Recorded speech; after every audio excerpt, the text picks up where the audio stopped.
wanted as well with the provisional one-match ban. Wake up with 5 Live breakfast, weekdays from 6. Ask your smart speaker. Play BBC Radio 5 Live. This is 5 Live Sports with Steve Crossman. Listen on BBC Sounds.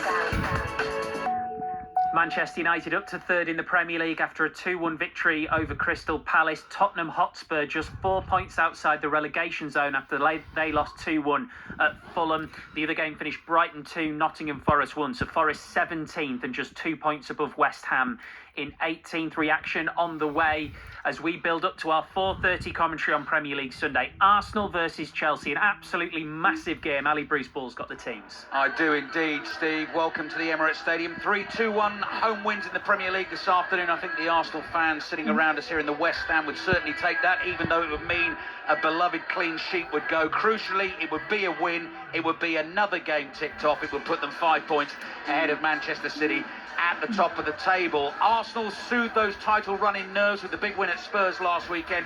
Mikel Arteta names the same team, so that means another Premier League start for Eberechi Eze, who scored 2 goals against Spurs last week. Raya in goal, Timber, Saliba, Gabriel, Hincapié at left-back, Zubimendi and Rice, Saka, Eze, Trossard, and Victor Gyökeres, who helped himself to another couple of goals last week as well. Martin Odegaard not on the bench, but Kai Havertz is back from injury. I tell you, that Arsenal bench does look really strong if required later on. 2 changes for Chelsea, unbeaten in the Premier League under Liam Rosenior, but the last couple of Premier League games have been frustrating home draws, games in which they took the lead. Last one of those was a 1-1 at home against Burnley. 2 changes to that team. Malagusto drops out at left back. Jarell Harto, 19-year-old Dutchman, comes in. Only a 4th Premier League start of the season for him. And I think the big talking point, Steve, probably is the presence of 20-year-old Mamadou Sarr at centre-back alongside Trevor Chalobah. Played under Liam Rosenior, really impressed at Strasbourg last season, did well against Hull in the FA Cup, came off the bench against Burnley last week and is thrown into this game today. Robert Sanchez in goal, James, Sarr, Chalobah, Harto, Caicedo and Santos in front of them, Palmer, Fernandes, Neto and João Pedro as the centre-forward. What do you think Matt Upson will be going through Mamadou Sarr's brain right now? Young kid thrown into a game of this magnitude.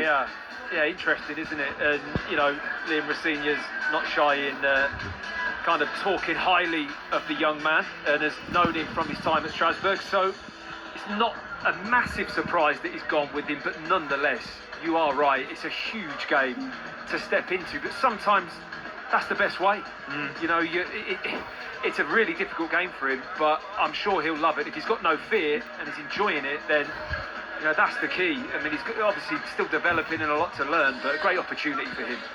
So we'll talk more about Mamadou Sarr closer to kick-off. We'll also know Victor Gyökeres and Eberechi Eze as well. Match of the day tonight, by the way, BBC One 10:30 is Kelly Cates, Leon Osman and Joe Hart, who's with us now. Afternoon, Joe. Good afternoon, you okay? Very good, thank you. This is it now, isn't it? March football, 10 games to go. I know everybody likes to take every game as it comes, but I imagine when you're in a title race, this is when it gets difficult to do that. No, it gets fun. This is when it gets fun.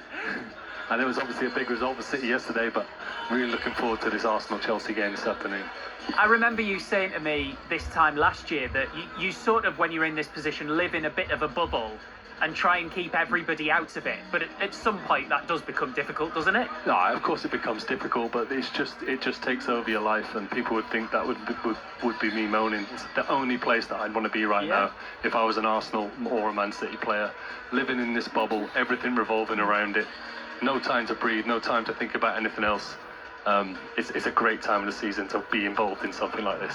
Is that the secret then? You know, when it was you going for your first Premier League title, which so many of these Arsenal players are in that exact same situation, to try and find a way to remind yourself these are the days, the good old days are the days you're in? No, absolutely not. You'll never appreciate them, and I think you'll look back and go, I wish I enjoyed it more. You can't enjoy it more because you're just that involved in it, and that's how you've got to feel. If you were there thinking, oh, this is the greatest time of my life, I'm having a great time, can't believe I'm doing it, you wouldn't get to that level. It's got to be focus, energy. All you care about is perfection and what you're trying to get out of it. You can enjoy it for 5 minutes, and then you know that 5 minutes is over, win, lose or draw. You've got to focus on the next training session, and that's what comes with it. Obviously, you want to be that Premier Premier League champion. You want to be one of the most important people in your little world that you live in. But Stand by, Joe. Just got to jump in because we're going live to Old Trafford. Diogo Dalot of Manchester United is with Gary Flintoff. He is indeed. Diogo, many thanks for your patience and for your time. And I have to say, that was quite the turnaround today. Was Crystal Palace came here and they asked some serious questions of you. Yeah, I think